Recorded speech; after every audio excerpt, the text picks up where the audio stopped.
from the internet police. 5 des enfants tueurs les plus flippants.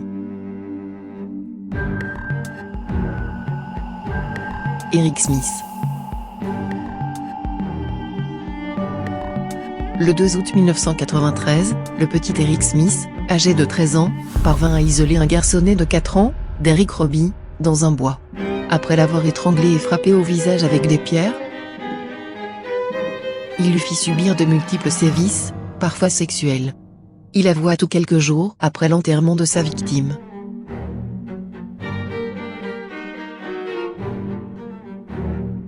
Un psychologue a diagnostiqué chez lui un trouble explosif intermittent qui l'empêcherait de contrôler ses pulsions, mais cela n'a jamais été vérifié.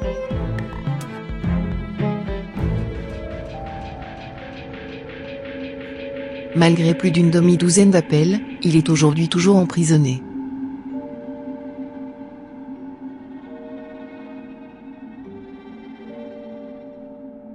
Jesse Pomeroy.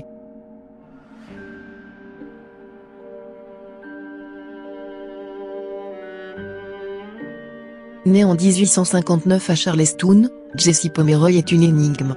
On sait peu de choses sur sa vie avant ses 11 ans, âge auquel il commença à séquestrer d'autres enfants avant de les déshabiller et de les torturer à l'aide d'épingles et de couteaux.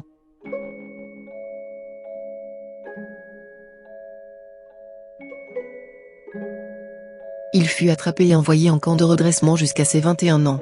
C'est tout du moins ce qui était prévu puisqu'il fut libéré 1 an et demi après pour bonne conduite.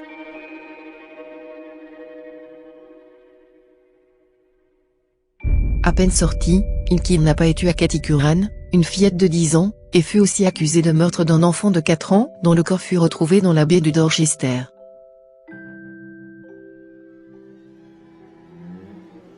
Condamné à la prison à vie, il passa le plus clair de sa sentence à l'isolement et mourut de cause naturelle à 72 ans.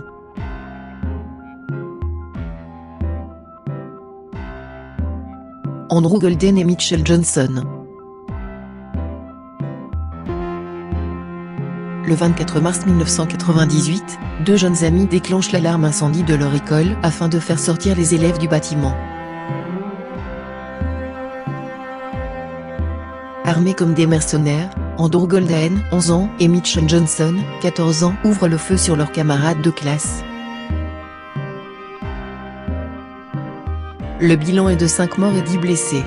Ces 2 amis avaient tout prémédité et comptaient prendre la fuite après la tuerie. Ils ont été condamnés à la peine maximale.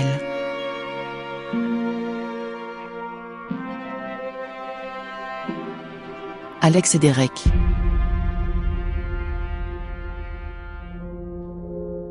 Le 26 novembre 2001, Terry King est retrouvé dans sa maison calcinée, avec le crâne éclaté. Alex, 12 ans, et Derek, 13 ans, ses 2 fils, ont attendu que leur père s'endorme dans la maison familiale pour l'attaquer violemment à coups de batte de baseball.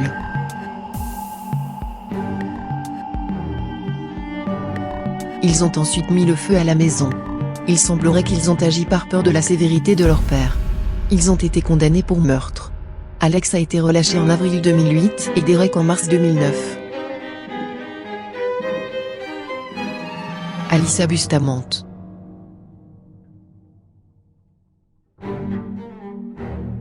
Alyssa Bustamante peut être considérée comme un tueur froid. La jeune fille de 15 ans a utilisé sa petite sœur comme appât pour attirer une enfant de 9 ans dans un bois isolé. Après l'avoir violemment poignardée, elle lui tranche la gorge. Elle expliquera par la suite qu'elle a fait ce geste pour savoir ce que ça faisait, elle a admis y avoir pris du plaisir. Les psychiatres n'ont trouvé pour seule explication que la dépression qui touchait Alyssa, qui a fait plusieurs tentatives de suicide. Elle est toujours emprisonnée aujourd'hui.